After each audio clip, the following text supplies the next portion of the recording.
9મો શ્લોક નવમો છે. 10મો પતાવ્યો છે તમે? હા 9મો સુધી કર્યો તો, રાઈટ?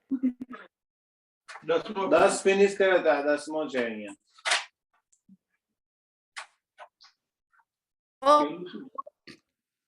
આગળ જતા પહેલા ગઈ વખતે શું વાત ચાલતી હતી એની પાછળ ડોક્યુ કરી દઈએ કે શું આપણે જોતા હતા. ભગવાને શરૂઆતની અંદર જ કહી દીધું કે હું તને બહુ જ ગુપ્તમાં ગુપ્ત વાત કહેવા જઈ રહ્યો છું, એવું કહ્યું હતું. અને પછી એકદમ ગુપ્ત છે એમ કહી અને તરત જ એમણે શરૂ કર્યું કે આ બધામાં હું જ રહેલો છું. મયા તતમિદમ સર્વમ, જગત અવ્યક્ત મૂર્તિના છે કે અવ્યક્ત મૂર્તિ વડે હું દરેક જગ્યાએ રહેલો છું. વ્યક્ત મૂર્તિ નહીં, અવ્યક્ત મૂર્તિ વડે રહેલો છું.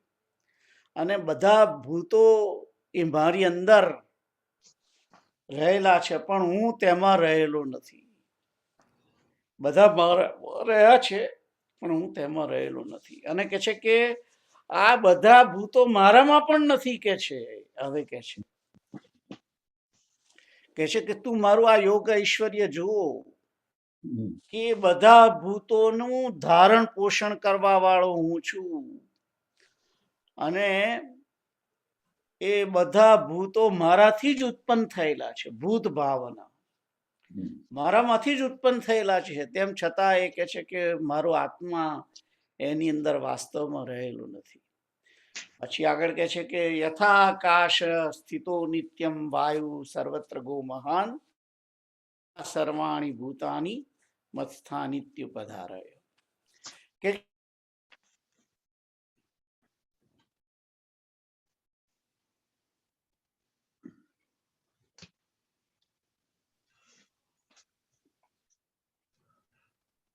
અવાજ નથી આવતો તમારો. હેલો. બંધ થઈ ગયો, બે બંધ થઈ ગયા. અને પછી ધીમે રહીને કહે છે કે આ બધા ભૂતો જે છે, તમામ પ્રાણીઓ, એ બધા કલ્પના અંતમાં મને પામે છે. અને કલ્પના આરંભની અંદર હું એમને ફરી ફરીને સર્જું છું. અને કે છે કે 8 પ્રકાર આધારે હું સર્વ પ્રાણીઓને ઘડીએ ઘડીએ સર્જું છું એમ કે છે. ફરી ફરીને પુનઃ પુનઃ વિસૃજામી. અને કે છે કે આ કાર્ય જે છે, આ જે બધું હું સર્જન કરું છું, કાર્યમાં કે છે કે એ કાર્યો મને બંધન કરતા નથી. અને એ કર્મમાં અનાસક્ત અને ઉદાસીનની પેઠે હું કરું છું એ કાર્ય, એટલે મને બંધન કરતા નથી. તો આ 9મો જે શ્લોક છે, ચાવી આપી છે, તાળું ખોલવાની ચાવી આપી છે 9મા શ્લોકમાં. એ ચાવી કઈ આપી છે? ચાવી એવી ચાવી આપી છે કે આપણે બધા જે કર્મનું બંધન જે આપણને લાગે છે,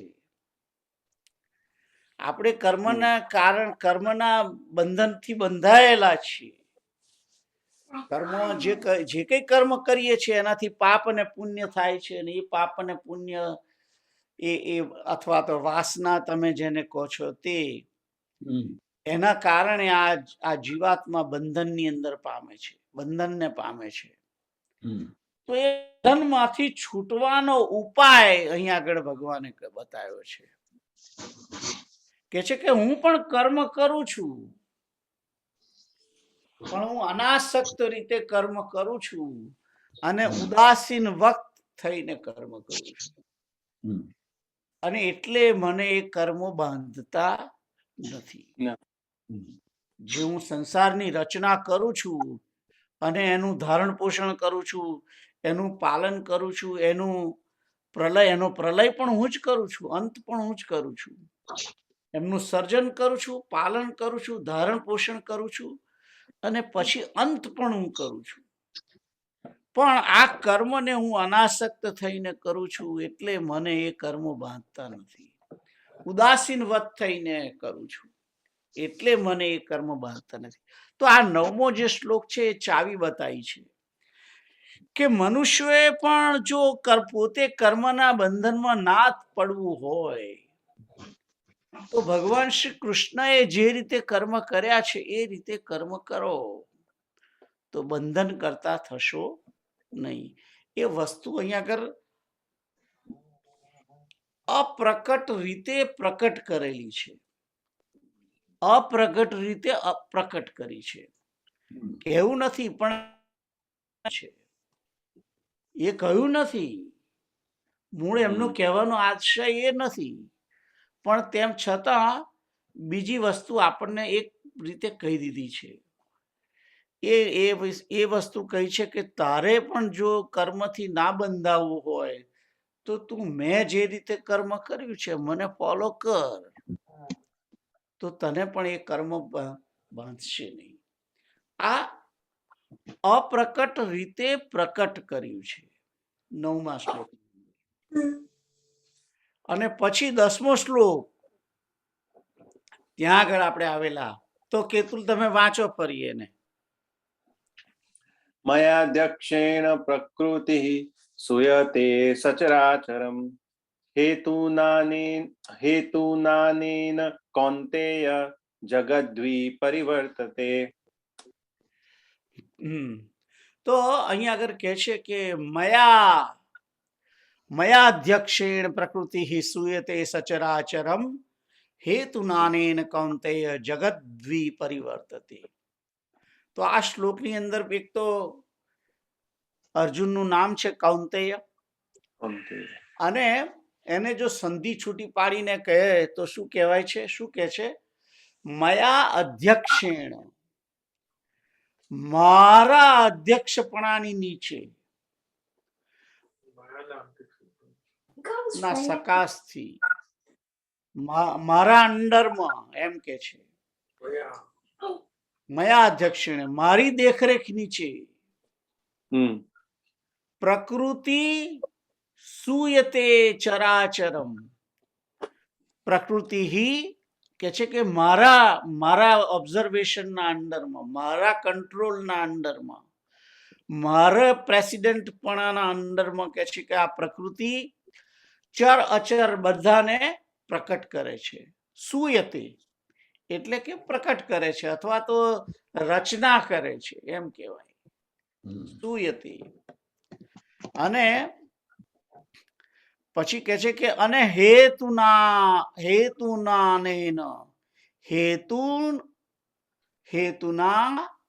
અનેન જગદ્વી પરિવર્તતે.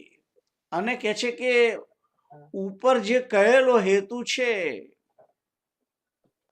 એ હેતુથી જ કે છે કે આ જગત ફરીને આવાગન રૂપી પરિવર્તન થયા કરે છે. જગત દ્વિપરિવર્તતે, જગત વિપરિવર્તતે એટલે કે ફરી પુનઃ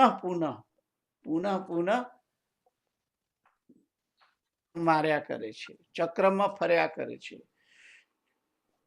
પ્રગટ કરે છે, ધારણ કરે છે, પોષણ કરે છે, પાલન કરે છે અને પાછો વિનાશ કરે છે, ફરી પાછા પ્રગટ કરે છે. તો આ રીતે ઘડીએ ચક્કર ચાલ્યા જ કરે છે. વિપરિવર્તતે એટલે કે આવાગમન ચક્કર ચાલ્યા કરે છે, ચર અને અચર બંનેનું. ચર જે છે એ આપણે બધા ચર કે જે ચાલવાની ક્રિયા કરે છે તે ચર, અને અચર એટલે કે જે ચાલતા નથી તે. એની અંદર વૃક્ષો આવી જાય અને આ 5 મહાભૂત આવી જાય, પૃથ્વી, જળ, અગ્નિ, વાયુ અને આકાશ.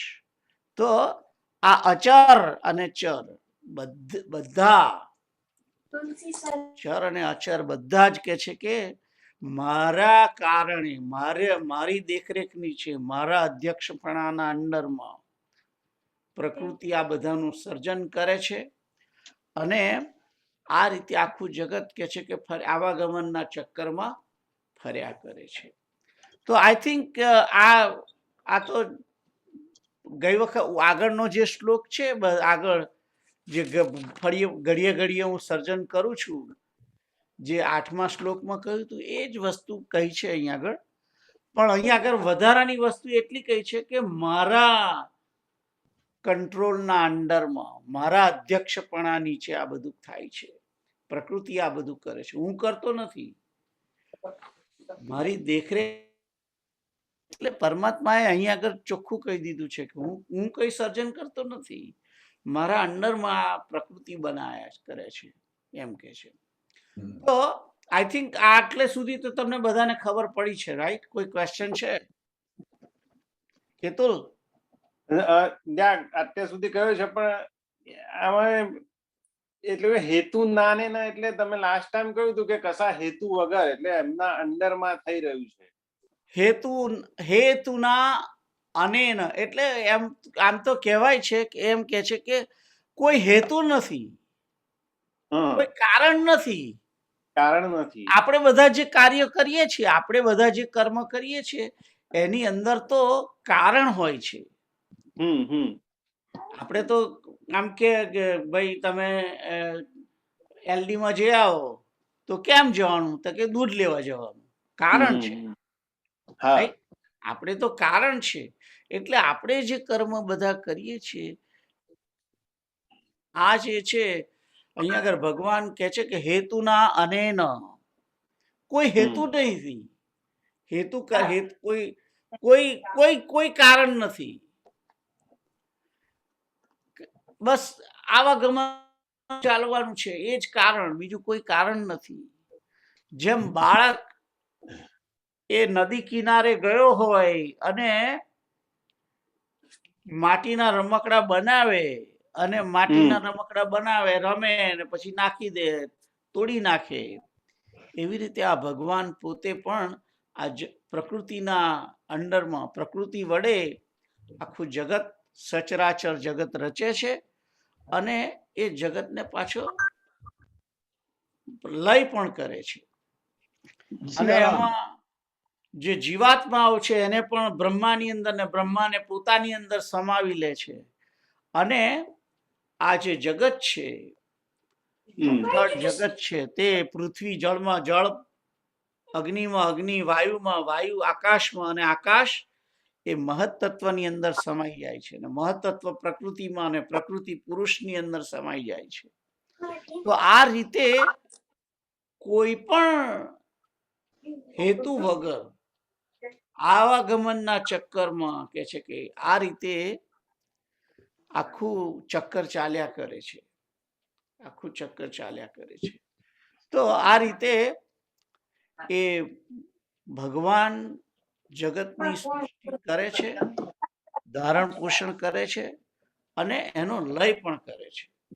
આ વસ્તુ અહીંયા આગળ આ શ્લોક આગળનો શ્લોક જોઈએ. સીતારામ, સીતારામ.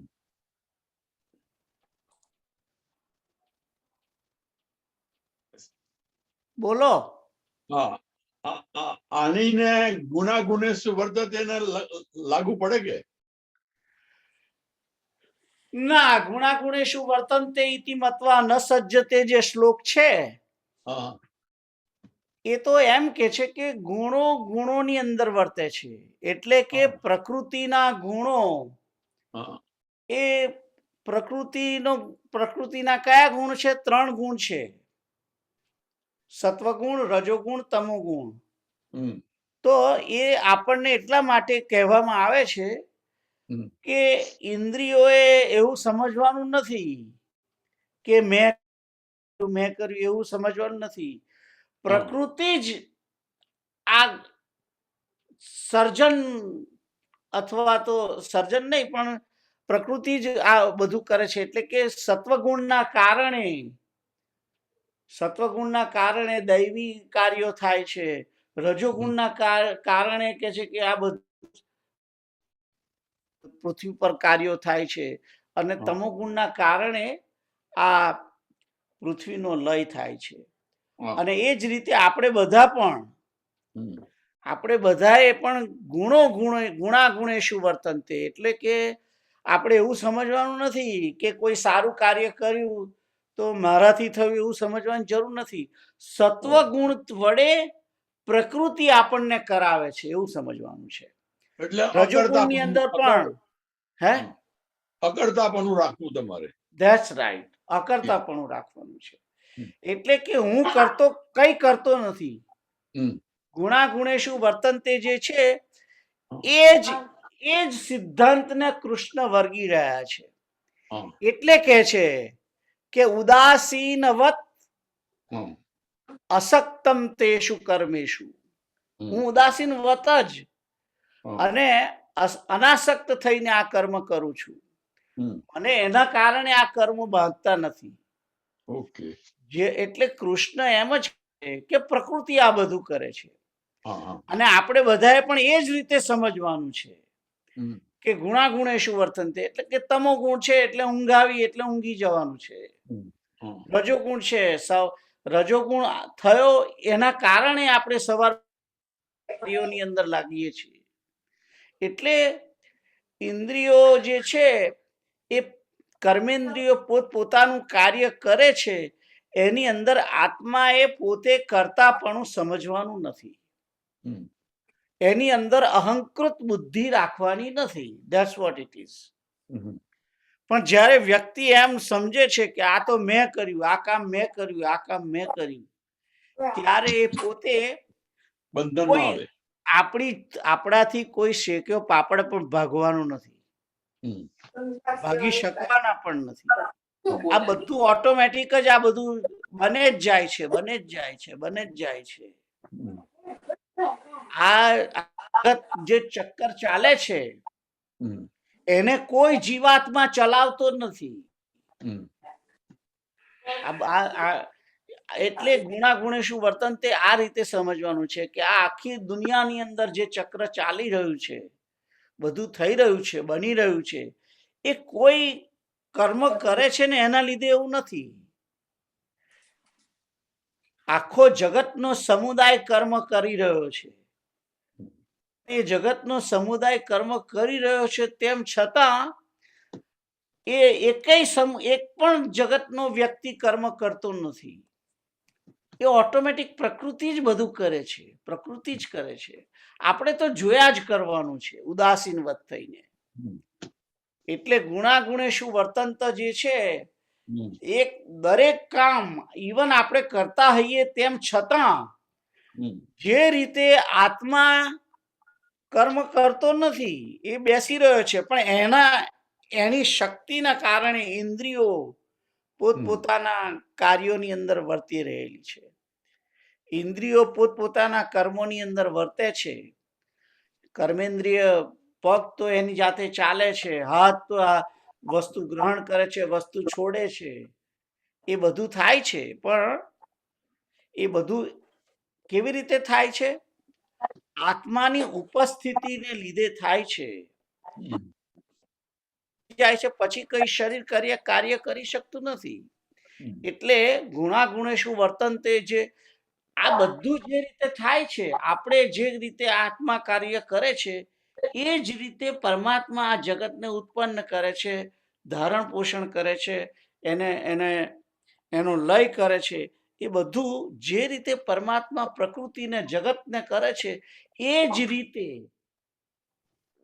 રીતે મનુષ્યએ પણ પોતે વાસુદેવ છે એમ સમજીને આ જગતના કાર્યો કરવાના છે. કે મારાથી થતું નથી, આ પ્રકૃતિ બધું કરે છે. આ શરીર જે છે એની અંદર જે ઇન્દ્રિયો છે, એ ઇન્દ્રિયો પોતપોતાના કાર્ય કરે છે. ઇન્દ્રિય કઈ વસ્તુ પકડે છે અને કઈ વસ્તુ છોડે છે. ઇન્દ્રિય પેન પકડે છે અને હાથ આમ કાગળ ઉપર લઈ જાય છે, અને કઈ આમ આઘો પાછો હાથ થાય છે, એનાથી કંઈક લખાય છે. તો એ બધા કાર્યો જે થઈ રહ્યા છે, એ ઇન્દ્રિયો એક ઇન્દ્રિય આ કરે છે, એક ઇન્દ્રિય આ કરે છે, બીજી ઇન્દ્રિય આ કરે છે. એટલે આખું કાર્ય જ્યારે પૂરું થાય છે ત્યારે એમ લાગે કે મનુષ્યએ કાર્ય કર્યું, પણ ખરેખર મનુષ્ય કાર્ય કર્યું નથી. જીવાત્માએ કાર્ય કર્યું છે? ના, એનું જે શરીર છે એ શરીરની જે ઇન્દ્રિયો છે એ ઇન્દ્રિયોએ કાર્ય કર્યું છે. એટલે એ રીતે જોવાનું છે કે ગુણાગુણેષુ વર્તન્તે, અને એ ઇન્દ્રિયો પણ વર્તે છે કારણ કે એ આ શરીર ત્રિગુણમય પ્રકૃતિથી બનેલું હોવાને કારણે સત્વગુણની અંદર ઇન્દ્રિયોને પ્રેરે છે, રજોગુણ ઇન્દ્રિયોને રજોગુણમાં પ્રેરે છે, અને તમોગુણ એ ઇન્દ્રિયોને તમોગુણની અંદર પ્રેરે છે. કોઈ પણ કાર્ય થાય છે, કોઈ વસ્તુ તોડી નાખે છે કે ભાગી નાખવાની થાય છે અને માણસ એનો નાશ કરે છે, તે વખતે ઇન્દ્રિયો તો વસ્તુ પકડે છે ને કઈ બે આમ હાથ છૂટા પાડીને ભાગી નાખે છે, પણ ખરેખર તો એ વસ્તુ એ નાશ કરે છે, પણ ઇન્દ્રિય તો નાશ કરતી નથી. ઇન્દ્રિયો ઇન્દ્રિયના કાર્યમાં જ વર્તે છે. એ પકડે છે, એ છોડે છે, એ ગ્રહણ કરે છે અને કઈ આઘું પાછું કરે છે, પણ એ નાશ કરતી નથી. તેમ થાય છે ટોટલી જોવા જઈએ તો. તમને ખબર પડે છે હું શું કહેવા માંગુ છું? હા ખ્યાલ આવે છે? હા બરોબર હવે. એટલે ઇન્દ્રિયો જે છે, આ હાથ છે, એ હાથ વસ્તુને ગ્રહણ કરે છે અને છોડે છે, રાઈટ? એટલે હાથે આ ચશ્મા પકડ્યા અને પછી એ હાથ જે છે એ અહીં આગળ થઈને આમ ચશ્મા અહીં લઈ ગયા, એટલે મેં ચશ્મા પહેર્યા એમ તમને બધાને દેખાયું, પણ ખરેખર ક્રિયા આ હાથે ગ્રહણ કરી અને હાથે છોડી દીધી છે, અને હાથે જ ફરી પકડી છે ને હાથે જ. એટલે આ ક્રિયાઓ જે થાય છે એ ઇન્દ્રિય વડે થાય છે, કર્મેન્દ્રિય વડે થાય છે. એની અંદર આત્માનો કોઈ કરામત નથી. આત્મા તો અંદર બેસી રહેલો છે. એ રીતે જોવાનું છે. એ રીતે દ્રષ્ટિ કરે એને કહી શકાય કે ગુણાગુણેષુ વર્તન્તે. હું કઈ કરતો જ નથી. ખ્યાલ આવ્યો? એટલે અહીંયા આગળ જે આપણે જે વાત કરી અહીંયા આગળ એ બરાબર છે, પણ પ્રકૃતિ બધું કરે છે, પ્રકૃતિના ગુણો બધું કરે છે. એ ગુણાગુણેષુ વર્તન્તે એ વ્યષ્ટિ તરીકે બરાબર છે, પણ સમષ્ટિ તરીકે પ્રકૃતિ કરે છે. આપણા માટે ગુણાગુણેષુ વર્તન્તે, પણ પરમાત્માને માટે પ્રકૃતિ બધું કરે છે. અને બેઝિકલી એ જ છે વસ્તુ આમ તો, પણ એ વ્યષ્ટિ અને સમષ્ટિનું જુદું જુદું છે. પણ તેમ છતાં એક નાનું મોડલ છે, બીજું મોટું મોડલ છે. ખ્યાલ આવે છે? ભગવાન જે જગતની ઉત્પત્તિ કરે છે, પ્રલય કરે છે, સ્થિતિ કરે છે, ધારણ પોષણ કરે છે, એ જ વસ્તુ સામાન્ય માણસ પણ કરે છે. એ પણ ઉત્પત્તિ કરે છે, એ પણ સ્થિતિ કરે છે, એ પણ ધારણ પોષણ કરે છે, અને એ પણ લય પણ કરે છે. એટલે વસ્તુ એક જ છે. પેલું વ્યષ્ટિ કરે છે, પેલું સમષ્ટિ કરે છે. અને જ્યારે સમષ્ટિની વાત આવે છે ત્યારે પરમાત્મા ને ગણવામાં આવે છે, અને વ્યષ્ટિની વાત આવે છે તે વખતે આત્માની વાત આવે છે. એટલે તમે કહો છો મોડલ જ છે બેઝિકલી. કિચનમાં પેલી બે ચાવી ભરાઈ દેવાની છે. હા, કિચનમાં પેલી બે ચાવીઓ ભરાઈ દેવાની છે, અનાસક્ત અને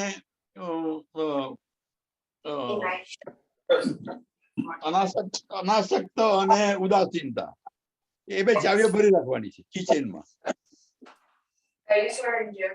જોડે રાખવી પડે. એ ચાવીથી જ માણસ એ કર્મની અંદર બંધાતો નથી. અને પરમાત્મા પણ એ જ રીતે કાર્ય કરે છે, અને એમને પણ એ બંધન થતું નથી. એનું કારણ એ જ છે કે ઉદાસીન વત થઈને કર્મ કરે છે, અને કર્મની અંદર આસક્ત થતા નથી.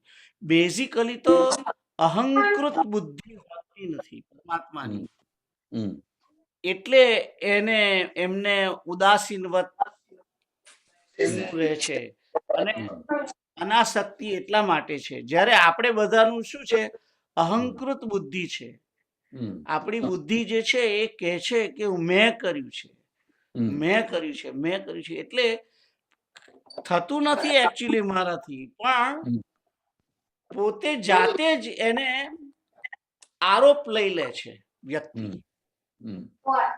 એટલે આ જે બધું છે ગુણાગુણેશુ વર્તન્તે ઇતિ મત્વા ન સજ્જતે, એ જે શ્લોક છે એ ઓલમોસ્ટ સેમ છે, તમે કહો છો એ રીતે જ છે, પણ એ પેલું વ્યષ્ટિ માટેનો છે એ શ્લોક, અને અહીંયા આગળ આ બધી વાત કરેલી છે એ સમષ્ટિની ચાલે છે.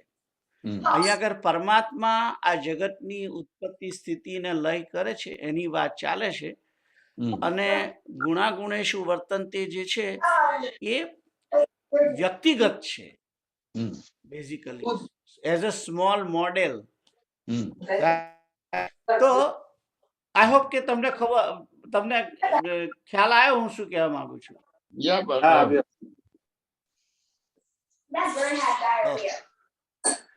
શ્લોક વાંચીએ હવે.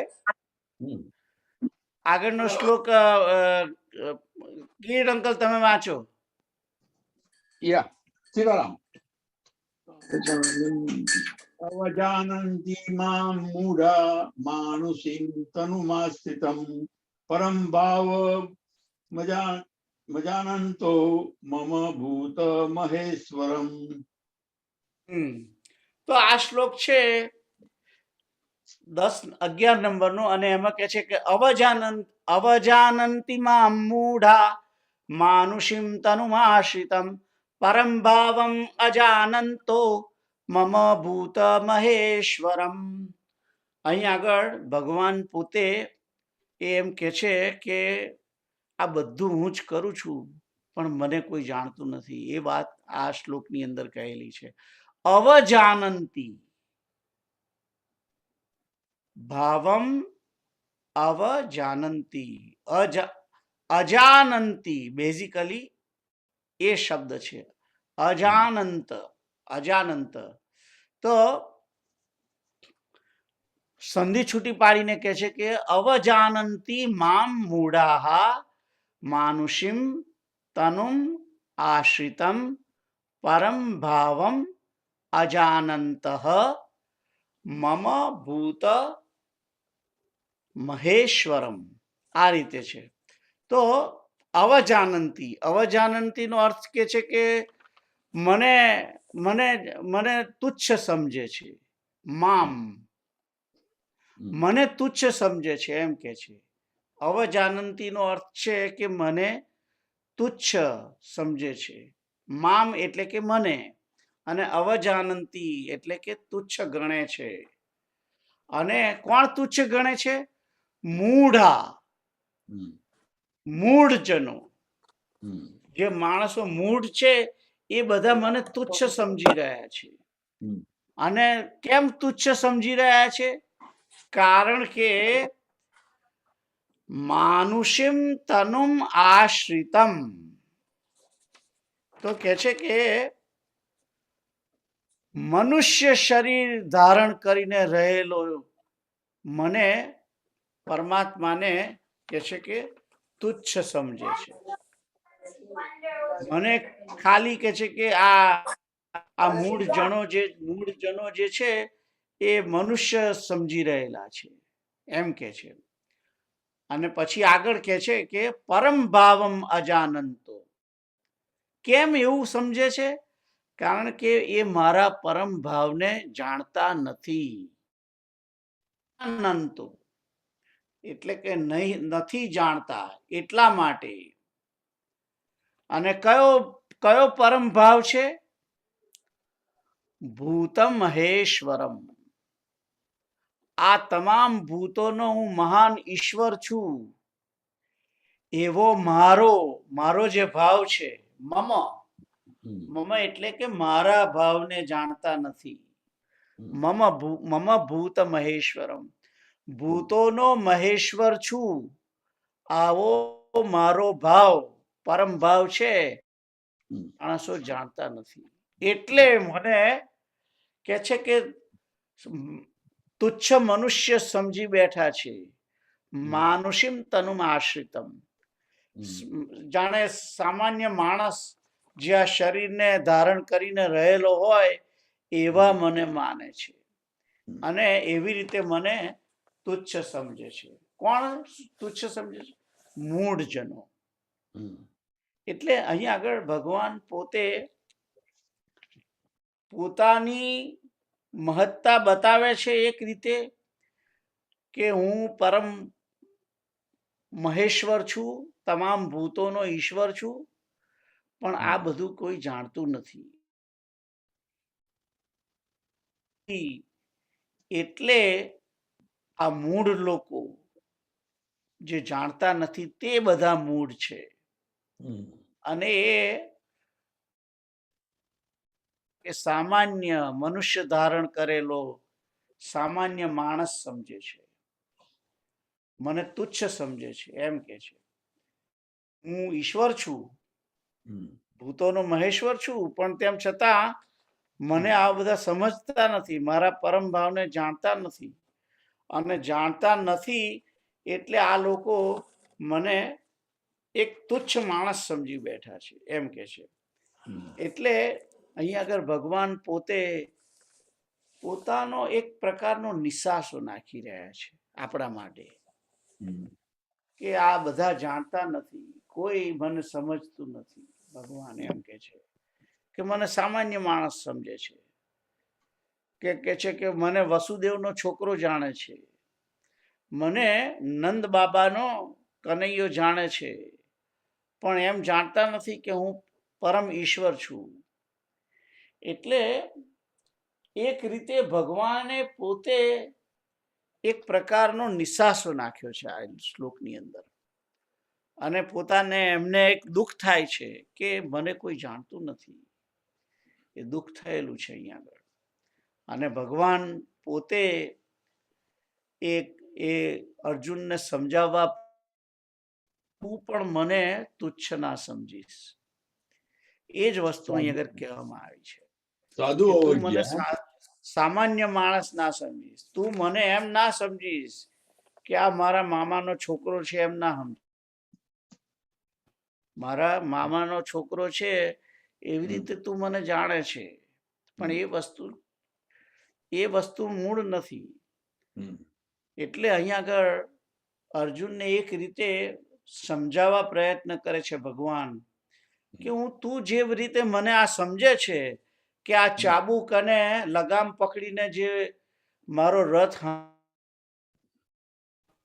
એ મારા મામાનો છોકરો છે એવું સમજીશ નહીં તું. હું પરમ મહેશ્વર છું. એટલે અહીંયા આગળ એક ભગવાને પોતે અર્જુનને સાવધાન કરવા પ્રયત્ન કર્યો છે, સાવધાન કરવા પ્રયત્ન કર્યો છે. અને જુઓ એ ભગવાનની પોતાની મહત્તા જુઓ કે પરમ ભાવને ધારણ કરવા વાળા જે છે, આ જગતની ઉત્પત્તિ સ્થિતિ જે તમામ ભૂતોના મહાન ઈશ્વર છે, એ પોતે એક સાધારણ મનુષ્ય થઈ અને અર્જુનના રથની લગામ પકડી છે. અર્જુનના રથની લગામ પકડી છે એટલે બધા એમને જાણતા નથી અને ભગવાન પોતે પણ જણાવવા માંગતા પણ નથી. એ વસ્તુ બી છે કે ભગવાન પોતાનું સ્વરૂપ છુપાવે છે. એટલે આ જે શ્લોક છે, અવજાનંતિ મામ મૂઢા માનુષિમ પરમ ભાવમ અજાનંતો મમ ભૂત મહેશ્વરમ, કે મારા પરમ ભાવને, કે હું કયો ભાવ, કે હું તમામ ભૂતોનો મહાન ઈશ્વર છું, એ નથી અને એ ભાવને જાણતા નથી.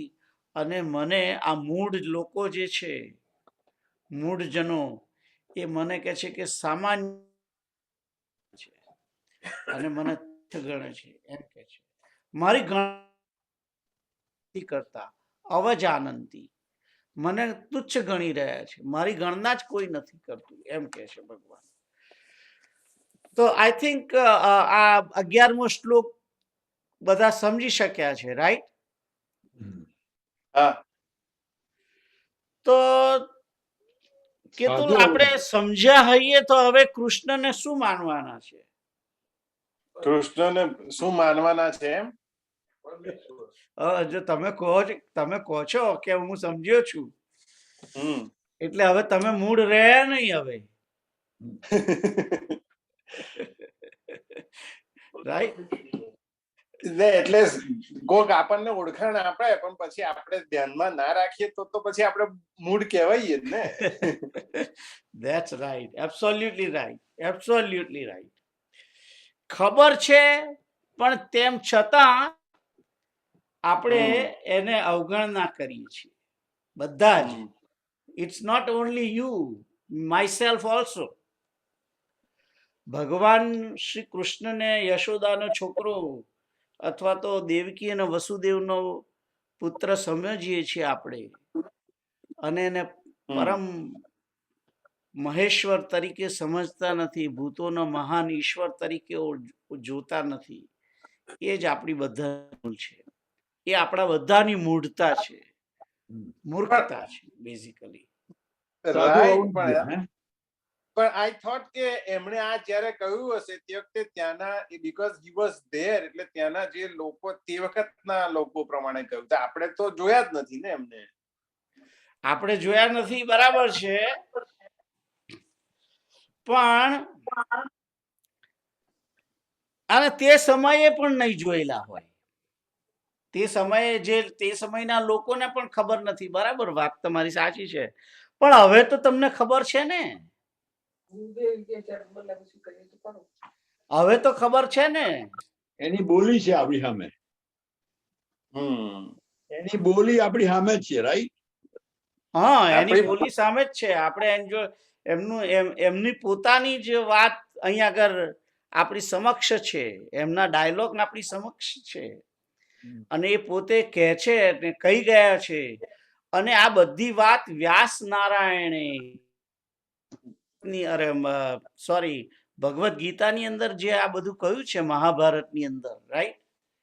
એટલે મહાભારત રૂપે વ્યાસ નારાયણે આપણને બધાને ચેતવ્યા છે એકચ્યુઅલી એ રીતે, અને બધાને જણાવ્યું છે કે આ કૃષ્ણ એ ખાલી સામાન્ય માણસ નથી, એ કોઈ રાજા નથી, દ્વારિકાના રાજા નથી, એ કોઈ વસુદેવના પુત્ર નથી, કે નંદ બાબાના કે છે કે ગાયો ચરાવનાર કોઈ એક ગોપાલ નથી. એ કહેવા માંગે છે વ્યાસ નારાયણ પોતે પણ, રાઈટ? કારણ કે વ્યાસ નારાયણે આ બધું જોયું છે, એમણે આ બધું સાંભળ્યું છે, આ ભગવાનના મુખે સાંભળેલું છે. એટલે એમણે તરત એને લખી લીધું, અને એમણે એમના થ્રુ આપણને બધાને આ જાણવા મળ્યું છે, રાઈટ? પણ તે સમયના બધા લોકો જે છે, તે સમયના જે લોકો છે, એમને તો ખબર નથી કે ભગવાનનો પ્રાગટ્ય થયું છે. અમુક લોકો છે એમને ખબર છે, પણ બધાને ખબર નથી. એટલે કહેવાનો મતલબ એ છે બેઝિકલી કે અહીં આગળ કોઈ સાધારણ મનુષ્ય નથી, કોઈ સાધારણ મનુષ્ય નથી. મારી સમક્ષ કેતુલ છે, એ પરમાત્માનું સ્વરૂપ છે, એ પણ પરમાત્મા જ હોઈ શકે. કિરીટ અંકલ જે આપણને સાંભળે છે, એ પણ પરમાત્મા હોઈ શકે, અને પ્રીતલ પણ હોઈ શકે, અને ઘનશ્યામભાઈ પણ હોઈ શકે. યુ નેવર નો. એટલે કારણ કે તે વખતના જે બધા લોકો છે, એમણે જે ભૂલ કરી છે, એ ભૂલ રિપીટ થવી ના જોઈએ. ઇતિહાસ જે છે, ઇતિહાસ, આપણે શબ્દ જે હિસ્ટ્રી શબ્દ છે, ઇતિહાસ, ઇતિહાસ એટલે શું? કે હાશ, આવું થયું. ઇતિ એટલે આવું, અને હાસ એટલે આવું બની ગયું. અને એ જાણી અને માણસે પોતે ઇતિહાસને જાણી અને પછી એના ઉપરથી બોધ લઈ અને પોતાનું જીવન સુધારવું જોઈએ, અને આવી રીતે ફરી અણબનાવ ના બને એના માટે સજાગ રહેવાનું છે. એટલે ઇતિહાસ જે છે એ શબ્દ જ એટલા માટે જ ઇતિહાસ ભણાવવામાં આવે છે. અને આ મહાભારત જે આપણને ઇતિહાસ જે લખ્યો વ્યાસ નારાયણે એ એટલા માટે લખ્યો કે યુ નેવર નો, જેવી રીતે 5000 વર્ષ પહેલા એક રથ હાંકનાર, અર્જુનનો રથ હાંકનાર જે છે સારથી, એ પરમાત્મા હતો, એ પરમાત્મા જ હતો એવું વ્યાસ નારાયણે કહ્યું. એટલે આપણને એમ કે છે કે you never no, you never નો. અર્જુનને પોતાને ખબર નથી, તમે જુઓ હજુ સુધી ખબર નથી. હજુ તો એ કેટલા પ્રશ્નો પૂછશે અને 10મા અધ્યાયની અંદર બરાબર પોતાનું વૈભવ જણાવશે ભગવાન પોતે. ત્યારે અર્જુન પ્રશ્ન કરવાનો છે આગળ કે તમે આ બધું કહો છો પણ મને કઈ બરાબર લાગતું નથી. જો તમે કહો છો એવું બધું મને બતાવો તો હું સમજુ. એટલે પછી ભગવાન પોતે 11મા અધ્યાયની અંદર પોતાનું સ્વરૂપ દર્શન કરાવે છે ભગવાન. ત્યારે અર્જુન બરાબર સમજ્યો અને એ પરમાત્માને અર્જુન પોતે પણ પરમાત્માને પરમાત્મા તરીકે સ્વીકારતો થયો જ 12મા અધ્યાયથી. 11મો અધ્યાય પૂરો થયો પછી જ એણે સ્વીકાર્યું કે ના ના આ પરમાત્મા છે. એટલે જ્યારે અર્જુન 11મા અધ્યાયની અંદર વિશ્વરૂપનું દર્શન કરે છે, હજુ આપણે આવ્યો નથી પણ આ તો જસ્ટ અગાઉ આગળની વાત કરું છું તમને, કે પરમાત્માનું દર્શન કરે છે ત્યાર પછી જ એને એક પ્રેમ જાગે છે પરમાત્મા પ્રત્યે. અને એ પ્રેમ છે એ જ ભક્તિ. અને એટલા માટે 12મો અધ્યાય જે ભક્તિ યોગ છે એ વિશ્વરૂપ દર્શન પછી એટલા માટે જ મૂકેલો છે કે જ્યાં સુધી માણસ પરમાત્માનું દર્શન કરતો નથી ત્યાં સુધી એને સાચી ભક્તિ મળતી જ નથી. જે રાગાનુગા ભક્તિ છે એ રાગાનુગા ભક્તિ કોઈ દિવસ થાય જ નહીં. સાધન ભક્તિ જ થાય. રાગાનુગા ભક્તિ તો પરમાત્માનું દર્શન થયા પછી થાય. એટલે પરમાત્માનું જ્યારે દર્શન થાય એ પરમાત્માનું દર્શન થયા પછી જ સાચી ભક્તિ પ્રગટે છે.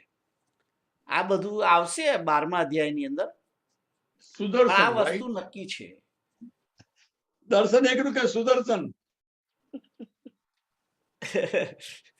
હવે એને દર્શન તો ના કહેવાય, સુદર્શન જ કહેવાય. બરાબર છે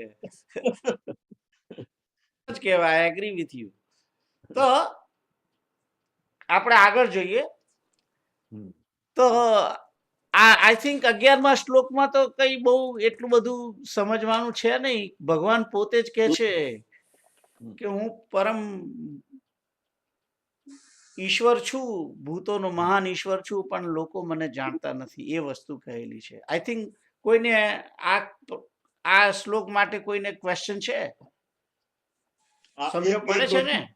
એક વસ્તુ કહેવાનું મન થાય છે કે આપણે સુંદરકાંડમાં સાધુ અવજ્ઞાની વાત કરી, રાઈટ? કયું સાધુ અવજ્ઞા વિભીષણ આવ્યો હતા, અખિલ કે હાનિ એવું કશું કહ્યું હતું, રાઈટ? સાધુ અવજ્ઞા અખિલ કઈ હાનિ. હા, એટલે આપણને ચેતવણી આપે છે. That's true.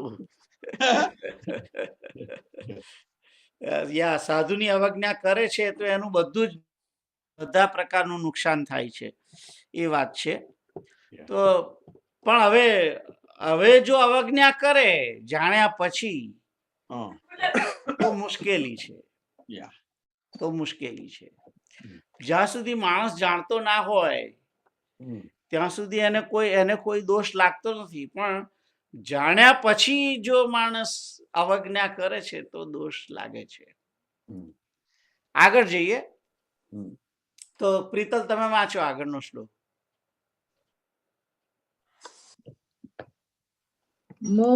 આ ધ છે કે ઘ છે? ઘરનો ઘ છે.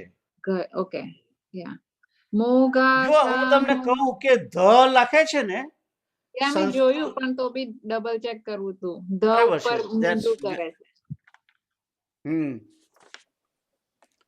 મોઘાશા છે. ઓકે. મોઘાશા મોઘ કર્માણો મોઘ જ્ઞાના વિચેતશ રાક્ષસી માસુરીમ ચૈવ પ્રકૃતિમ મોહિનીમ શ્રિતા. તો આગળ આ શ્લોક છે, મોઘાશા મોઘ કર્માણો મોઘ જ્ઞાના વિચેતસઃ રાક્ષસીમ આસુરીમ ચ એવ પ્રકૃતિમ મોહિનીમ શ્રિતાઃ. તો અહીંયા આગળ ભગવાન કહે છે કે મોઘાશા, આ બધા મને આ બધા મૂળજનો કેમ મને તુચ્છ સમજે છે, એનું કારણ અહીંયા આગળ કહેલું છે કે કેમ મને સમજી શકતા નથી, એનું કારણ આ 12મા શ્લોકની અંદર કહેલું છે. એટલે 12મો જે શ્લોક છે એ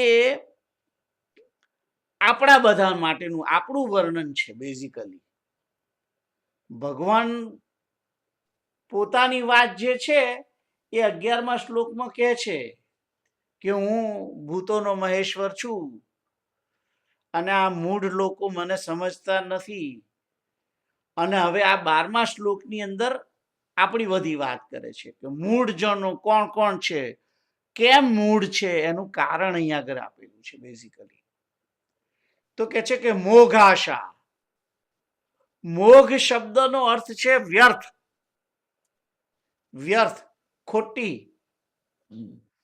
કે છે કે આપણે એનું કારણ શું છે, આપણે બધા મૂળ કેમ છીએ, મોઘાશા, વ્યર્થ આશા રાખવા વાળા છીએ, એમ કે છે, ખોટી આશા રાખે છે.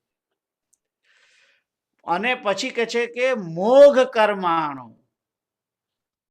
વૃથા કર્મ કરવા વાળા છે, ખોટા કર્મ કરવા વાળા છે. અને મોઘ જ્ઞાના, તો આ કર્મ કરે છે મોઘ જ્ઞાના એટલે કે વૃથા જ્ઞાન વાળા. અને પછી કેવા છે, વિચેતસઃ, ચેતના વગરના અથવા તો જ્ઞાન વગરના જડ લોકો છે, અજ્ઞાની છે, એમ કે છે. અને કેમ આવા છે, ત્યારે કે છે કે રાક્ષસીમ આસુરીમ અને રાક્ષસ ચ એવ, રાક્ષસીમ આસુરીમ ચ એટલે કે રાક્ષસી અને આસુરી એવી પ્રકૃતિને કે છે કે આશ્રય કરીને, એવા સ્વભાવને ધારણ કરીને, શ્રિતાહા શબ્દ જે છે એ આશ્રયનો શબ્દ છે. શ્રિતા એટલે કે એને ધારણ કરીને, એના આશ્રય રહીને, એમ કહેવા માંગે છે કે મોહિનીમ શ્રિતા, મોહ પામેલા છે. રાક્ષસી અને આસુરી સ્વભાવને ધારણ કરી અને મોહ પામેલા લોકો જે છે એ બધા વૃથા આશા વાળા, વૃથા કર્મ કરવા વાળા અને વૃથા જ્ઞાન વાળા છે. એટલે આપણે જે બધું ભગવાન આપણને કેવા સમજે છે એનું અહીંયા આગળ વર્ણન કરેલું. પરમાત્મા આપણને વૃથા આશા વાળા, વૃથા કર્મ કરવા વાળા, વૃથા જ્ઞાન વાળા, અજ્ઞાની, વિચેતસઃ એટલે અજ્ઞાની અથવા તો જડ, ચેતસઃ એટલે કે ચેતના વાળા, એટલે કે ચેતના વગરના એટલે કે જડ, અને જડ એટલે કે અજ્ઞાની, એમ એવું કહેવા માંગે છે. તો આપણે બધા કેવા છીએ અહીંયા આગળ આપણું વર્ણન કરેલું છે ભગવાને. 12મા શ્લોકની અંદર તમામ જગતના મોટા ભાગના માણસો કેવા છે એ આપણી કથા આ એક શ્લોકમાં કહેલી છે ભગવાને, કે આપણે ખોટી આશા રાખવા વાળા છીએ, રાઈટ. રાઈટ. આપણે તમામ લોકોની આશા રાખને આપણે જગતમાં બધાની આશા રાખીએ છીએ ને કે આ મારું આ કામ કરશે, આ મારું આ કામ કરશે. જયરામ ઉંમરવાળો થઈશ, મારો પગ નહીં ચાલે તો જયરામ મને મંદિર લઈ જશે, એ શિવા મારું આ કરશે. આ બધી આવી બધી આશા રાખવા વાળા છીએ આપણે, અને વૃથા કર્મ કરવા વાળા છીએ. કામ વગરના ખોટા ખોટા અમુક કેટલાય કર્મો કરીએ છીએ આપણે બધા, કે જેની કોઈ જરૂર નથી, તેમ છતાં વૃથા કર્મ કરવા વાળું છે. એટલે એ કર્મ કરે છે એનો ઉપયોગ નથી, એની જરૂર નથી, તેમ છતાં કર્મ કરે છે. વૃથા જ્ઞાન વાળા, જેનું જ્ઞાન, જે પરમાત્મા વિષયક જ્ઞાન મેળવવાનું છે એ મેળવતા નથી, અને બીજી ખોટી પંચાયતોની, ખોટી જગતની બધી વાતો અને એનું જ્ઞાન એવા છે. અને વિચેતસ અજ્ઞાની છે, અને રાક્ષસી સ્વભાવ વાળા અને આસુરી સ્વભાવ એને ધારણ કરીને રહેલા છે. એટલે આ બધા મૂઢજનો જે કારણ કે એમને એ સાચું વિચારતા નથી, સાચું જ્ઞાન રાખતા નથી, સાચા કર્મ કરતા નથી, અને સાચી આશા રાખતા નથી, એટલે બધા મૂઢ છે. તો આ 12મો શ્લોક જે છે એ આપણા બધાનું વર્ણન કરેલું છે. બેઝિકલી આપણે કેવા છીએ એની બધી વાતો કરેલી છે આ 12મા શ્લોકની અંદર. આઈ થિંક આમાં આથી તો વિશેષ શું કે આસુરી સ્વભાવ કેવો હોય છે એ સ્વભાવ વિશે આખું એક અધ્યાય કહેલો છે ભગવાને. જે આઈ થિંક 16મો અધ્યાય જે છે શ્રીમદ ભગવદ ગીતાનો, એની અંદર 2 પ્રકારના વ્યક્તિઓ કેવા કેવા છે. દૈવી ગુણોને લઈને જન્મેલા માણસ કેવા હોય છે, અને આસુરી ગુણોને લઈને જન્મેલો માણસ કેવો હોય છે, એનું વર્ણન 16મા અધ્યાયની અંદર કરેલું છે ભગવાને. એટલે એ 16મા અધ્યાયનું નામ જ એવું છે, દૈવાસુર સંપદ વિભાગ યોગો. કે દૈવી અને આસુરી સંપત્તિને લઈને જન્મેલા જે લોકો છે એમનું વર્ણન આ દૈવાસુર સંપત વિભાગ યોગો એમ કરીને 16મા અધ્યાયની અંદર કરેલું છે. તો કેવો છે આસુરી સ્વભાવ, કેવો હોય એનું વર્ણન આપણે આગળ જોઈશું 16મા અધ્યાયની અંદર. પણ અહીંયા આગળ ભગવાને અત્યારથી કહી દીધું કે આ બધા જે છે એ આવા કેમ છે, વૃથા આશા વાળા, વૃથા કર્મ કરવા વાળા, અને વૃથા જ્ઞાન વાળા, અજ્ઞાની અને મોહ પામેલા કેમ છે. એનું કારણ એ જ છે, કારણ કે એમણે આસુરી અને રાક્ષસી સ્વભાવને ધારણ કરેલો છે, એટલે તમો ગુણને વધારે ધારણ કરેલો છે. હવે આ રાક્ષસી છે એ બેઝિકલી તમોગુણી હોય છે, અને આસુરી છે તમોગુણી છે, અને રાક્ષસી છે રજોગુણી છે. રજોગુણી સ્વભાવ એ રાક્ષસી. રક્ષ અસ એટલે રાક્ષસ, એટલે કે એની રક્ષા ના કરશો. આજે શબ્દો જે થયા છે, બન્યો છે રાક્ષસ, એ રક્ષ અસ એટલે કે એની રક્ષા ના કરો. જે રક્ષા ના કરે, જે રક્ષણ કરવામાં ના માનતો હોય એ રાક્ષસ. જે અસુર છે, જે દૈવ નથી, તે અસુર. અને એ અસુરનો જે સ્વભાવ છે તે આસુરી સ્વભાવ. એટલે આસુરી સ્વભાવ જે વાળા જે છે એ એવા જે કારણ કે આપણે બધા જે છે, આપણા બધા સ્વભાવ જે છે એ સ્વભાવ આસુરી પણ છે અને રાક્ષસી પણ છે. દૈવી સ્વભાવ વાળા કેવા હોય એનું વર્ણન આગળ છે. અને મોટા ભાગના જે લોકો છે જગતની અંદર એ બધા રાક્ષસી અને આસુરી સ્વભાવ વાળા છે. એટલે પરમાત્માને સમજી, એટલે વૃથા જ્ઞાન વાળા, વૃથા આશા વાળા, વૃથા કર્મ કરવા વાળા છે. અને મોહ પામે બધા, અને મોહ પામેલા છે એટલે પરમાત્માના જે અવ્યક્ત સ્વરૂપ છે એને જાણતા નથી. એટલે આ બધી જે વાત જે આગળ કહી છે, જે ત્રીજા શ્લોક પછી શ્લોક સુધી ભગવાને પોતાનું સ્વરૂપ પોતે એ બધી વાત જે છે એ કરી, પણ એ સમજતા નથી લોકો. એનું કારણ જે છે કે એ બધા રાક્ષસી ને આસુરી સ્વભાવને ધારણ કરેલા હોવાને કારણે એ મૂળ પામેલા લોકો છે. એટલે એ સમજતા નથી. એ એમ જ સમજે છે કે આ તો જગત બધા આપણે જ ઉપજાવેલું છે, આને બનાવનાર કોઈ નથી, માણસે જ બનાવ્યું છે એમ સમજે છે. આવું બધું વર્ણન આવે છે આગળ.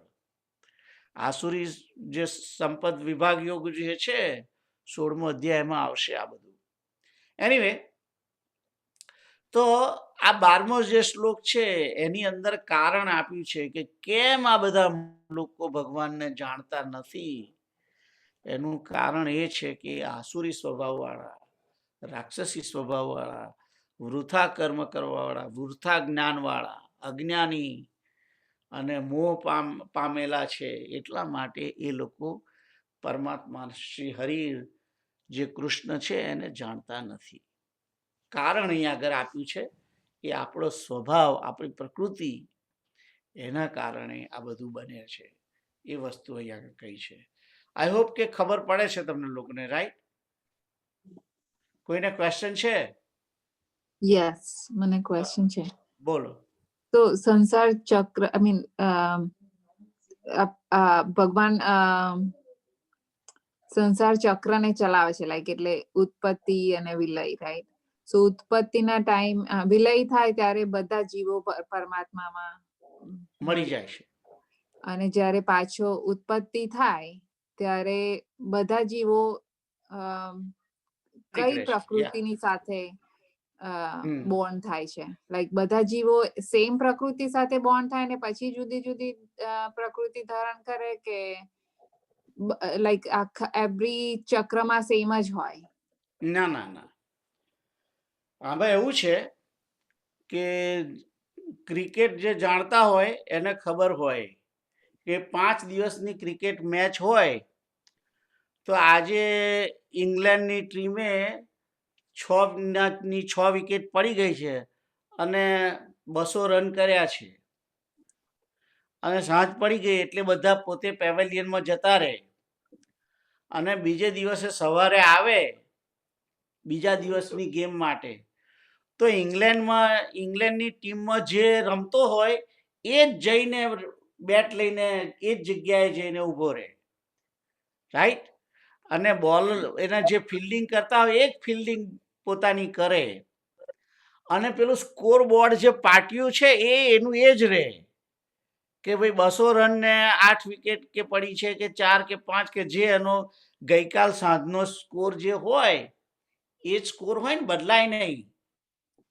બદલાય કે ના બદલાય ને? ના બદલાય. તો બસ એવું જ છે આ, કે આ બધા જ જીવો એમનું જે કઈ વાસના અને જે કઈ પાપ પુણ્ય અર્જન કરેલું છે એમની જોડે જે છે એ બધું લઈને પાછા પરમાત્માની અંદર પ્રવેશ કરે છે. અને બીજે દિવસે જ્યારે બહાર નીકળે છે ત્યારે એ જ લઈને પાછા બહાર આવે છે. એટલે એની એ જ સ્થિતિ એમની રહે છે. ખ્યાલ આવે છે? તમે આપણે બીજે દિવસે સવારે ગ્રાઉન્ડ ઉપર જઈને પછી કેવું બધું આખું ક્રિકેટ બધું વ્યવસ્થિત ગોઠવાઈ જાય. 11 જણા ફિલ્ડિંગ કરવા વાળા હોય એ ફિલ્ડિંગ કરવા માટે પોતપોતાના જગ્યાએ જતા રહે, અને પેલા 2 જણા જે રમવા વાળા છે એ બેટ લઈને આવે, રાઈટ? અને પોતે પહેલા જે આગલે દિવસે જે જગ્યાએ જે રીતે રમતા હોય એ જ પોઝિશનમાં પાછી સ્ટાર્ટ થાય ગેમ. એ જ રીતે આ પરમાત્માનું ચક્ર પણ એ જ રીતે થાય છે. મેગાપોદ છે, ખ્યાલ આવ્યો? મેગાપોદ છે આ. હા, મેગાપોઝ છે. પેલામાં આખી રાત હોય છે ને, હા. સાંજ પડી જાય પછી બધા સુઈ જાય છે, બધા પોતપોતાને સુઈ જાય છે ને, અને બીજે દિવસે ઉઠે છે. તે સુઈ જવાની જે ક્રિયા છે એ જ લયની ક્રિયા છે. અને જે જાગીને બીજે દિવસે ફરીથી જે ક્રિકેટના ગ્રાઉન્ડ ઉપર એ જ જગતનું ઉત્પત્તિ છે. અને બધા જ પરમાત્માના ઉદરની અંદર જે બધા જીવો હતા એ બધા જ બહાર નીકળીને પોતપોતાની જગ્યાએ જ્યાં ત્યાં જ એ લોકો બધા જઈને પોતાનું કર્તવ્ય જે કઈ જેને જેની જોડે જે કુટુંબની અંદર એને જન્મ લેવાનો છે એ જગ્યાએ જઈને ઉભા રહે છે. બરાબર? રાઈટ. ઓકે. એટલે સેમ થિંગ લાઈક આપણે એક જન્મમાંથી બીજા જન્મમાં જેવી રીતે સંસ્કાર લઈને જે એવું બસ એ જ રીતે, એ જ એક્ઝેક્ટલી એ જ રીતે, એક્ઝેક્ટલી એ જ રીતે. ઓકે. ના, મને એવું લાગ્યું કે આપણે જ્યારે વિલય થાય ત્યારે બધા જીવો પરમાત્મામાં જતા રહે તે મુક્તિ થાય એમ, લાઈક ધેન યુ સ્ટાર્ટ જતા રહ્યા એટલે પછી ફરીથી પરમાત્મા પ્રગટ કરે જ્યારે આ જગતને, ત્યારે કઈ એ લોકો બધા નવી ઘોડી નવો દાવ એવો નથી. એ જે પેલો જૂનો દાવ છે એ ચાલે છે, ચાલુ જ રહે છે. એવું નથી કે ઓહો આપણો પ્રલય થઈ જશે એટલે કે આપણે પતી ગયું, ફરીથી જયારે જન્મ થઈશે ત્યારે બધા નવી સ્લેટ લઈને નીકળવાનું છે, એવું નથી. એ જૂનો હિસાબ જે છે એ લઈને જ પાછું આવવાનું છે. અડધી કિટકેટ બાકી હોય તો અડધી કિટકેટ લઈને આવવાનું બહાર. હે? કિટકેટ અડધી ખાધી હોય તો અડધી બાકી હોય તો એ બાકી લઈને આવવાનું અડધી. That's right. એટલે પરમાત્મા એટલે આ આખું જે ગ્લોબલ જે ચિત્ર છે એ આ રીતે અને તે પણ બધું વ્યવસ્થિત છે કે જે રીતે આ જીવાત્માઓ બ્રહ્માની શરીરમાંથી નીકળેલા છે એટલે બધા બ્રહ્માની અંદર જ લય પામે છે અને એની અંદરથી પાછા પ્રગટ થાય છે. પણ જ્યારે બ્રહ્મા જ્યારે મરી જશે ત્યારે આ બધા તે પહેલાનો છેલ્લો જે લય છે તે સમયે આ જીવાત્માઓ બ્રહ્માની અંદર પ્રવેશ કરે છે અને ત્યારે બ્રહ્મા જ્યારે મરી જાય છે ત્યારે બધા પાછા બ્રહ્માની સાથે પરમાત્માની અંદર લય પામે છે અને ફરી પાછા બ્રહ્મા જ્યારે પ્રગટ થાય છે ત્યારે બ્રહ્માના શરીરમાંથી આપણે બધા પાછા પ્રગટ થઈએ છીએ. રાઈટ? તો આ વસ્તુ આઈ થિંક પહેલા આગળ આવી હતી, તમે લોકો ભૂલી ગયા ક્યારે આપણે કહ્યું હતું આ બધું. ના, એ તો મને ખબર હતી, પણ મને આ નથી ખબર કે પેલા પાછો ઉત્પત્તિ થાય તો પહેલેથી સ્ટાર્ટ થાય કે ના, એ જે તમારા જે છે એ જ લઈને નીકળવાનું આવવાનું છે પાછું. દરેકને પોતપોતાનું જે એમને દરેકની જોડે જે કઈ પોતાનું વાસનાનું બંડલ જે છે એ જ લઈને પાછું આવવાનું છે. એ જ એ વાસનાનું જે બંડલ છે એનું નામ જ ડીએનએ. સામાન્ય ભાષામાં જે ડીએનએ કહે છે એ જ છે બેઝિકલી. રાઈટ? એનીવે, તો આઈ થિંક આ 12મો તમને શ્લોક ખ્યાલ આવ્યો, રાઈટ? પણ એ રીતના જો એવું ને એવું જો થવાનું હોય તો આ તો આપણે તો અત્યારે જે પૃથ્વીની ઉત્પત્તિ થી અત્યારે કેટલાય બિલિયન્સ ઓફ વર્ષો થયા અને વન સેલ થી આટલા બધા મલ્ટાઈ સેલ ના હ્યુમન સુધી જે થયું તો એ બધું બી ફરીથી થવાનું જ. હા. તો પણ કેવી રીતના અત્યારના કયા મનુષ્યનો એવો વિચાર હોય કે હું જે લાઈક 2000 years પહેલા જેવી રીતના લાઈફસ્ટાઈલ હતી એવી લાઈફસ્ટાઈલમાં અત્યારનો મનુષ્ય કેવી રીતના આવે ત્યાં?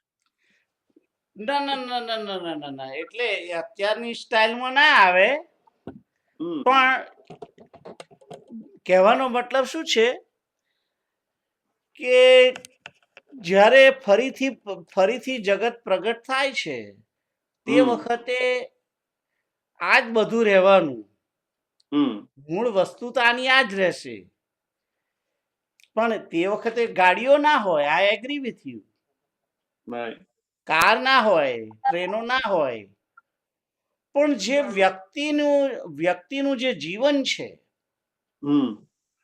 એની પરિસ્થિતિઓ તો એની એ જ રહેવાની છે. જગતનો ટાઈમ થાય છે એમ એને ચેન્જીસ આવતા જાય છે, બરાબર છે, આઈ એગ્રી કે અત્યારે ગાડી વાળા છે ને ફોન ને આન તે, પણ એ વખતે જ્યારે સૃષ્ટિ થાય ત્યારે ફોન ના પણ હોય, પણ બેઝિકલી તમે વિચારીએ છે કે એ સમયે ટીવી ના હોય, પણ જે રીતે સંજયને વ્યાસ નારાયણે જે મહાભારતનું દ્રશ્ય બતાવ્યું છે એ ટીવી નથી તો બીજું શું છે લોકો?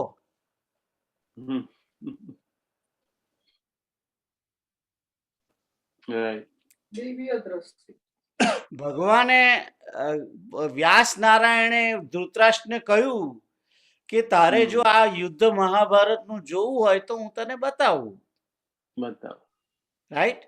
ત્યારે સંજય તો ધૃતરાષ્ટ્ર ના પાડી, કે છે કે મારે કઈ હવે જોવું નથી, કે છે આખી જિંદગી મેં નહીં અને હું શું કરવા જોઉં, પણ કે છે કે તમે એમ કરો કે આ દ્રષ્ટિ, તમે જે દિવ્ય દ્રષ્ટિ છે એ તમે આ સંજયને આપો.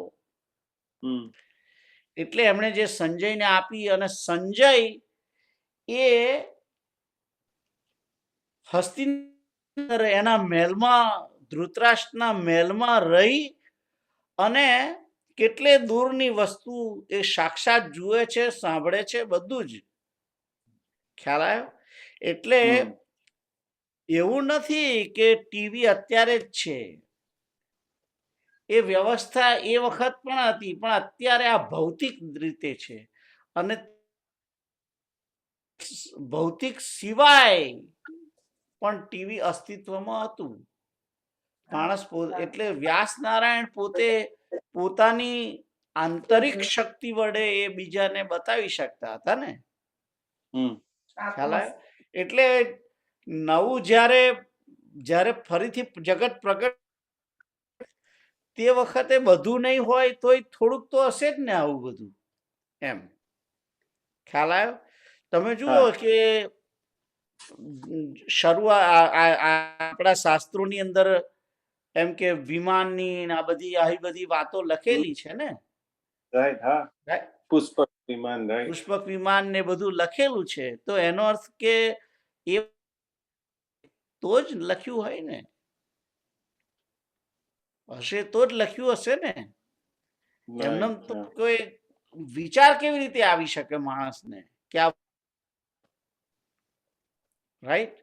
એટલે કહેવાનો મતલબ એ છે કે નવા આ મનુષ્ય શોધ્યા કરે છે, પણ જ્યારે ફરી જગત પ્રગટ થશે તે વખતે કદાચ ના હોય, અને વસ્તુઓ યુ નેવર નો. આપણે બધા અત્યારે, હું તમને એક વસ્તુ કહું, હું તમને એમ કહું કે અત્યારે તો 9:30 થયા છે માનો કે, અને હું હમણાં સુઈ જઈશ 10 વાગે સુઈ જઈશ, તમે લોકો 10, 10:30 સુઈ જશો, બધા સુઈ જશે. પછી જયારે સવાર પડશે ને આપણે બધા જાગીશું, અને આપણે જયારે સુઈ જઈએ છીએ 10:30 હમણાં સુઈ જઈશું અને કાલ સવાર ઉઠીશું, તે સમયે વી નેવર નો કે આ પ્રલય થઈ પણ ગયો હોય એ ટાઈમમાં.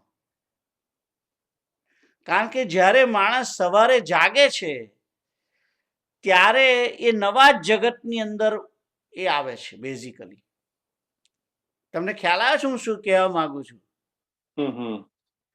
કે હું જ્યારે ઊંઘીને ઉઠું છું ત્યારે જે સમય ગયો છું એ સમય તો મારા માટે લય જ પ્રલય થઈ ગયેલો છે.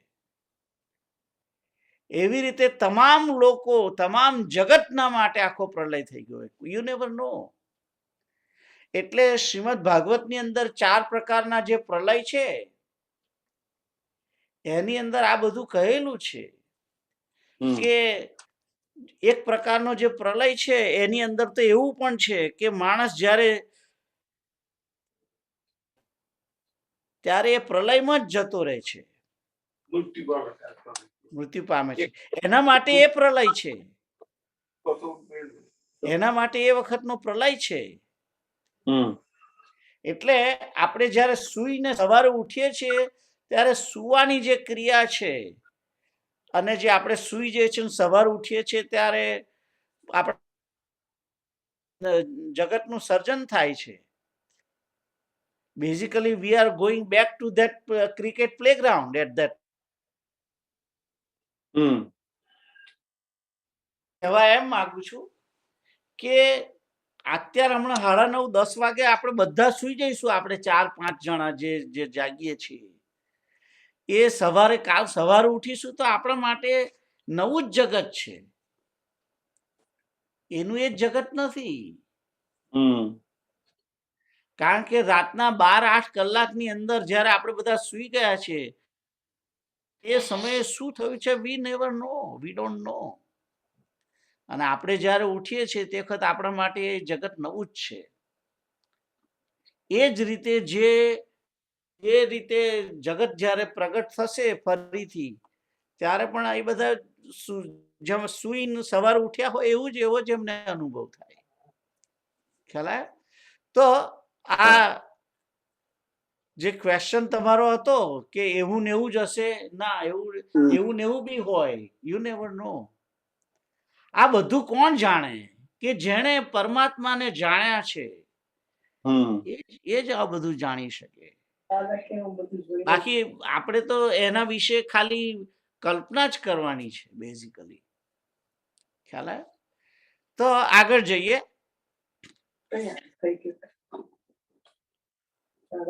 આગળનો શ્લોક છે 13મો, રાઈટ? કોણ વાંચશે? કેતુલ તમે વાંચો.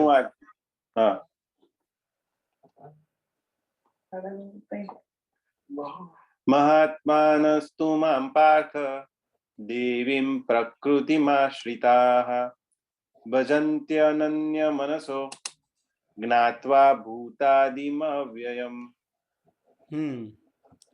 તો કે છે કે મહાત્માનસ્તુ માં પાર્થ દૈવીમ પ્રકૃતિમાશ્રિતા ભજન્ત્યનન્ય મનસો જ્ઞાત્વા ભૂતાદિમ અવ્યયમ. તો સંધિ છૂટી પાડીને કહે છે કે મહાત્માનઃ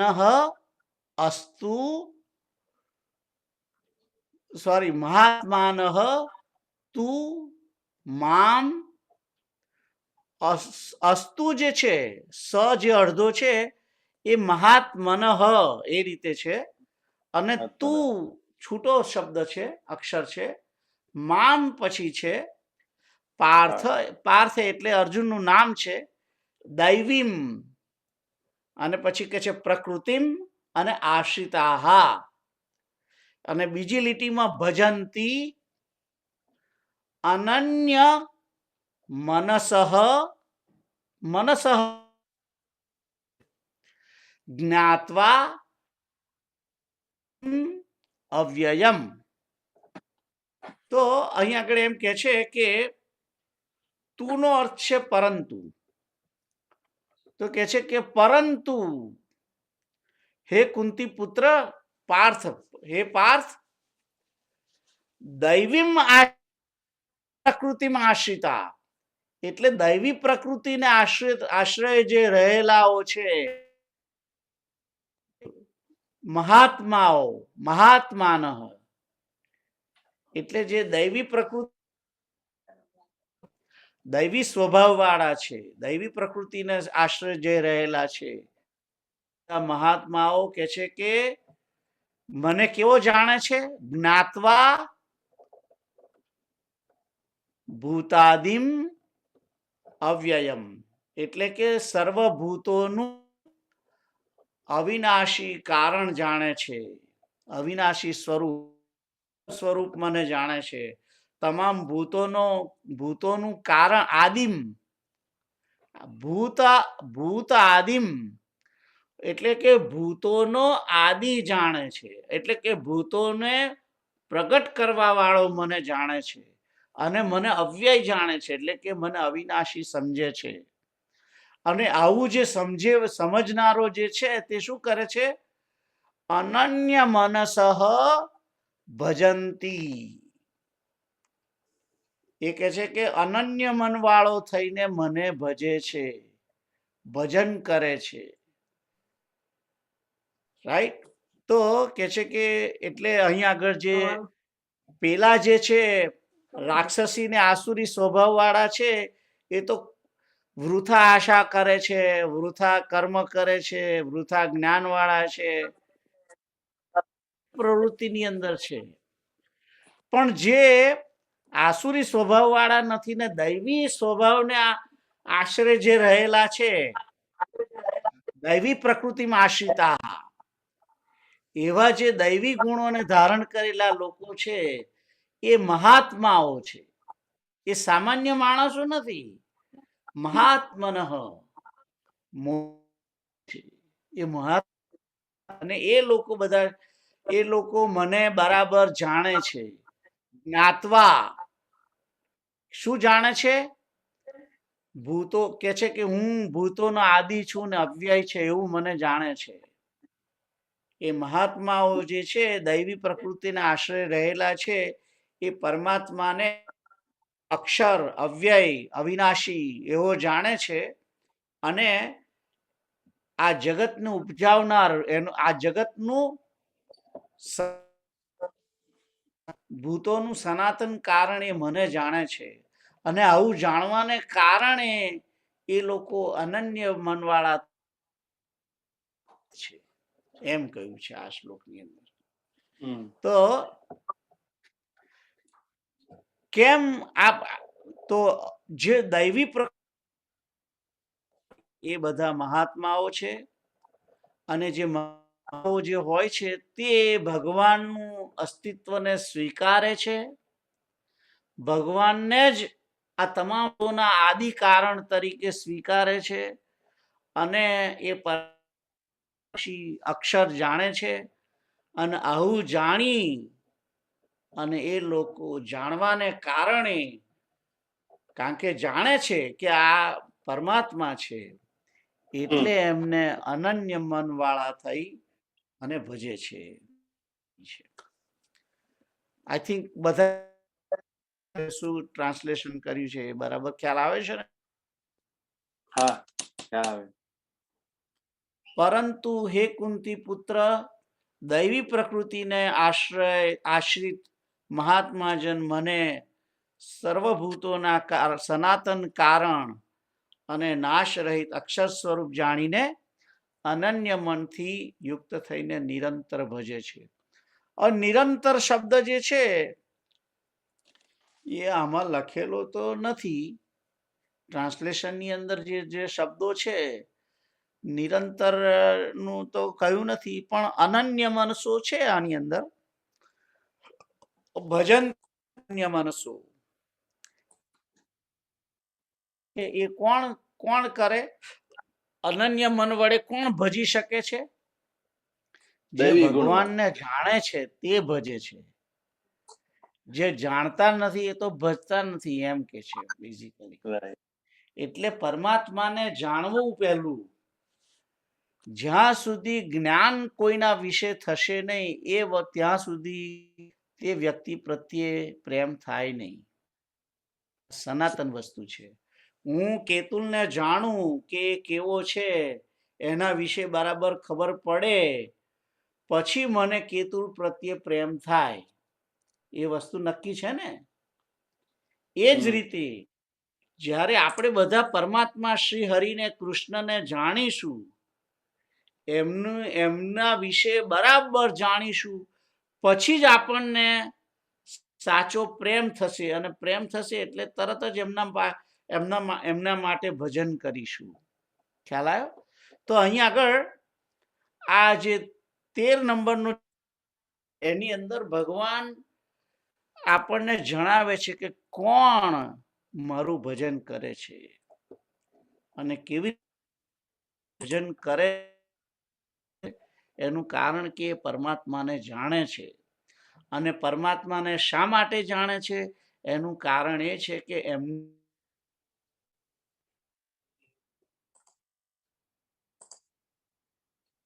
આસુરી નથી, એમ નથી, એટલા માટે એ લોકો પરમાત્માને જાણે છે. એટલે કે માણસ પોતાનો સ્વભાવ જો દૈવી રાખશે તો એ દૈવી સ્વભાવને કારણે હશે અને શ્રદ્ધાને કારણે પરમાત્મા કરશે અને પરમાત્મા જાણી અને પછી એ અનન્ય મન વડે પરમાત્મા. આ વસ્તુ અહીંયા આગળ 13મા અધ્યાયની અંદર, સોરી 13મા શ્લોકની અંદર કહેલું છે. તો આઈ થિંક સમય થઈ ગયો છે, 9:30 થઈ ગયા છે. તો કોઈને પ્રશ્ન છે આ શ્લોક માટે? ભગવાન ભક્તિ કર. શું કહે છે? નથી ક્વેશ્ચન. નથી ક્વેશ્ચન. તો આપણે અહીંયા આગળ હમણાં 13 નંબરના શ્લોક સુધી અહીંયા આગળ હમણાં બંધ રાખીએ છીએ અને 1-2 મિનિટ જે આપણે સંકીર્તન કરીએ છીએ એ કરી અને પૂર્ણાહુતિ કરીએ.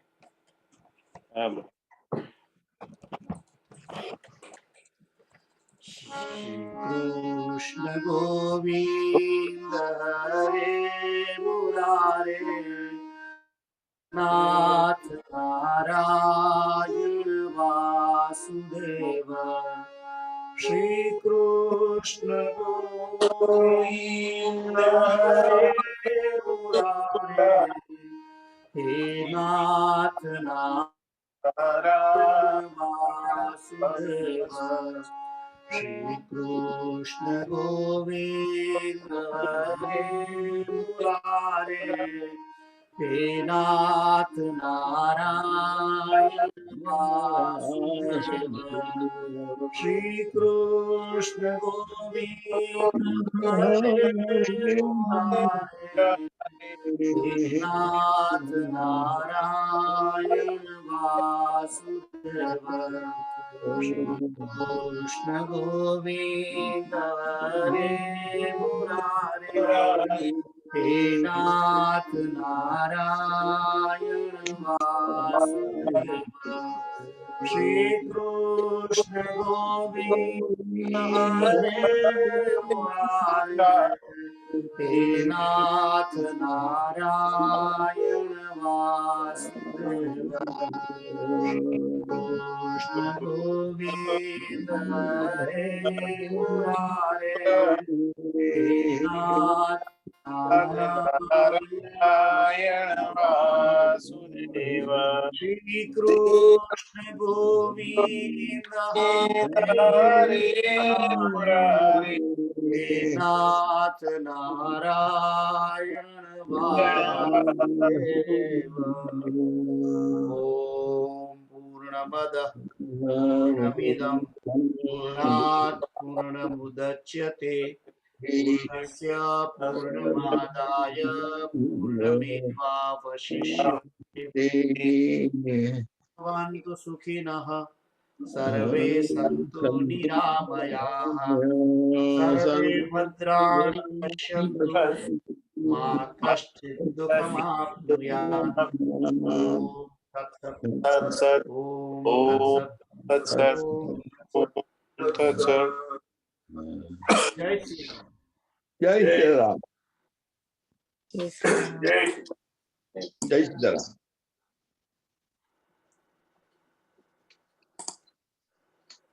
શું કહ્યું શ્લોકમાં?